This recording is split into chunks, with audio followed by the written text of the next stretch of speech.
Saya tidak peduli siapapun Anda. Anda pernah bermaksiat, Anda pernah berbuat salah.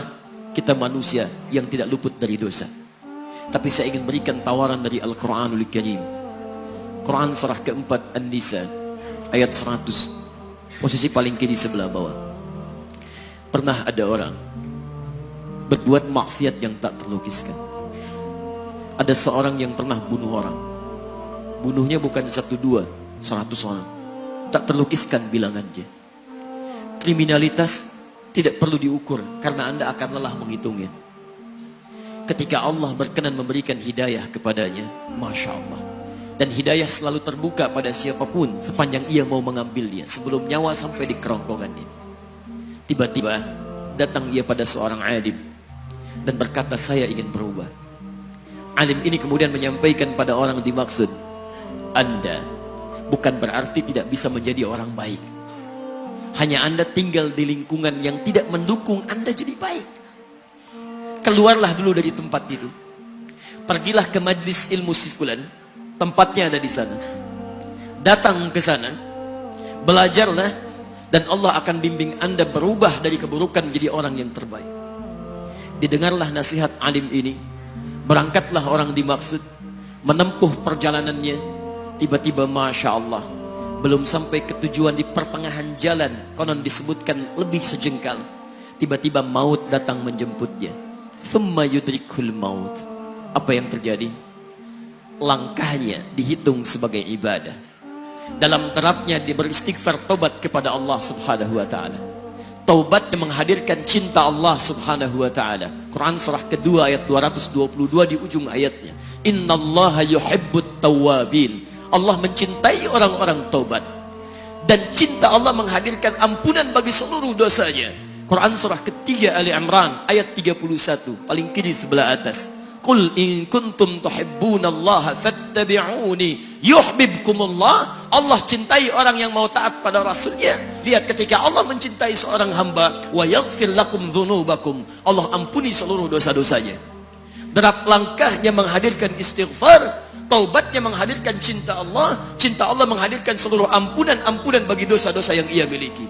Maka apa yang terjadi? Di tengah perjalanan maut menjemputnya, thumma yudrikhul maut faqad waqa'a ajruhu 'ala Allah. Dan pahala diberikan kepada orang tadi. Di jalan, maaf, maut datang, taubat diterima, dosa diampuni, dan amalan didapati dengan derap langkahnya. Maka apa yang terjadi?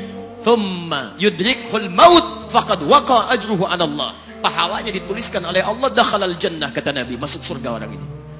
Anda bisa bayangkan, pernah bunuh orang 100 orang, mabuk tak terlukiskan, kriminalitas tak perlu dihitung. Ketika dia mau bertobat, datang ke majlis ilmu, Masya Allah, meninggal di tengah jalan, kata Nabi, dakhalal jannah. Bertobat diampuni dosanya, derap langkahnya ada pahalanya, dakhalal jannah. Turun ayat untuk melukiskan tawaran yang sama kepada kita. Wa may yuhajir fi sabilillahi yajid fil ardi muraghaman katsiran was'a. Siapapun yang mau berubah kembali pada ketentuan jalan Allah, kalau dia masih punya batas-batas kehidupan, kami akan berikan kelapangan di sisa hidupnya dan kelimpahan-limpahan kenikmatan selama dia hidup. Wa may yakhruj min baitihi muhajiran ilallahi wa rasulih. Namun bila ada di antara mereka baru ingin berhijrah, ingin berubah jadi lebih baik dalam pandangan Allah dan Rasulnya, tiba-tiba thumma yudrikul maut, baru keluar dari tempat dia tinggal, belum sampai ke tempat dia belajar, datang maut menjemputnya, faqad waqa'a ajruhu 'ala Allah.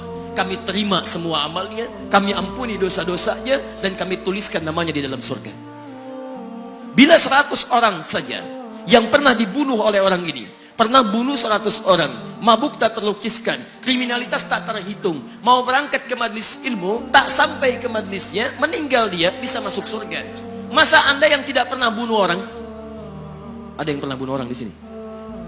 Boleh angkat tangan? Ada polisi di sini, langsung saya sampaikan insyaallah.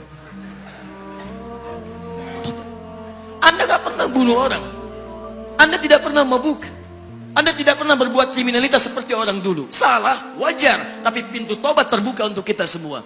Masya Allah, bedanya dengan orang tadi belum sampai ke majlis ilmu, Anda sudah hadir di dalamnya, langsung di rumah Allah, diberikan tempat yang terbaik, dan kita akan belajar. Kalau dengan semua ini belum mempermudah Anda ke surga, dengan cara apa lagi Allah mesti mengantarkan Anda ke surga? Kalau dengan duduknya Anda di sini belum mau juga bertobat, dengan cara apa lagi Allah harus membimbing Anda bertobat? Kalau dengan seperti ini belum juga Anda taat kepada Rasul, dengan cara apa lagi Allah mesti meyakinkan Anda untuk taat kepada Rasulullah SAW?